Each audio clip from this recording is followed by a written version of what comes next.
Well, there are still many questions this morning about the recent officer-involved shooting in Albuquerque that left a young woman dead. Police Chief Gordon Eden says APD does not know if the officer who shot and killed her ever turned on his lapel camera.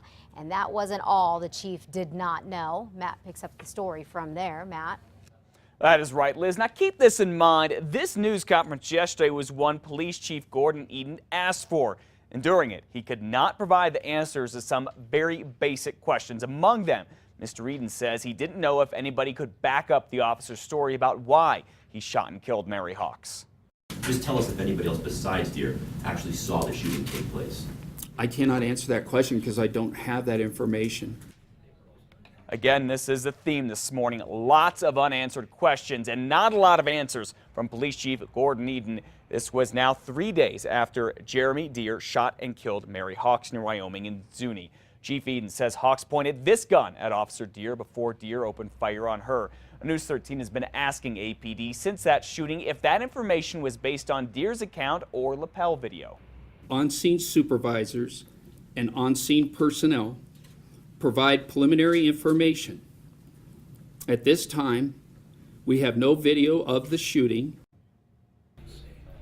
Chief Eden could not say if Deere did not turn on his camera or if it simply malfunctioned. The department has sent the camera back to the manufacturer, Taser, to answer that question and retrieve any video if there is any. The chief says there is lapel video from other officers who were in the area, but he could not say if their video captured the shooting or if any of them even saw Hawks point a gun at Officer Deere. Now, Officer Deere, as we mentioned yesterday morning, does have a credibility problem. APD red flagged him a couple of years ago for a string of possible problems. He was also caught changing his story a few times about a deadly police shooting he witnessed, that to match his fellow officer's story in what the Department of Justice report calls an unjustified shooting of an unarmed man. The chief refused to talk about Officer Deere's past yesterday. Now, also at this news conference, Chief Eden said he had a photograph of Mary Hawks next to her gun.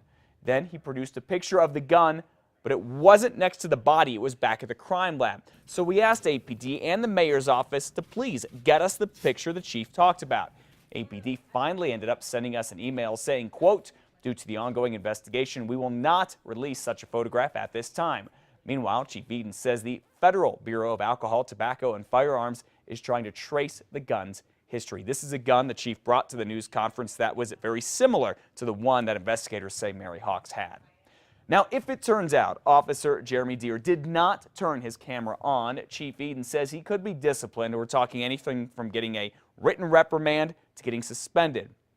Officers are required to wear and turn on their lapel cameras anytime they interact with the public. But APD's policy is quite vague about punishment for officers who violate the policy.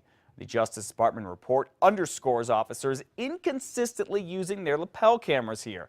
In the last year alone, the department says 80 officers were disciplined for not using their cameras.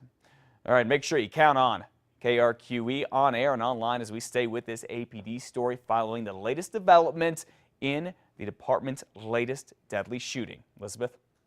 On the campaign trail leading to the June primary election, Republican Governor Susana Martinez's latest pitch to lure voters has a couple of surprise cameos. It's very reassuring that we have a governor that cares for all the people in New Mexico. She's one of us. Especially at time of need, Governor Martinez is always there for New Mexico. The new ad features two elected northern New Mexico Democrats. One is a mayor, the other an ex-mayor for Susana.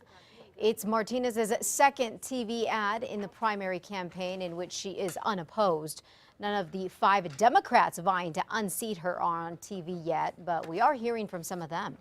Lawrence Rael has spent 35 years creating jobs and growing our state's economy. When we invest in ourselves, we determine our own future. Alan Weber has a different approach.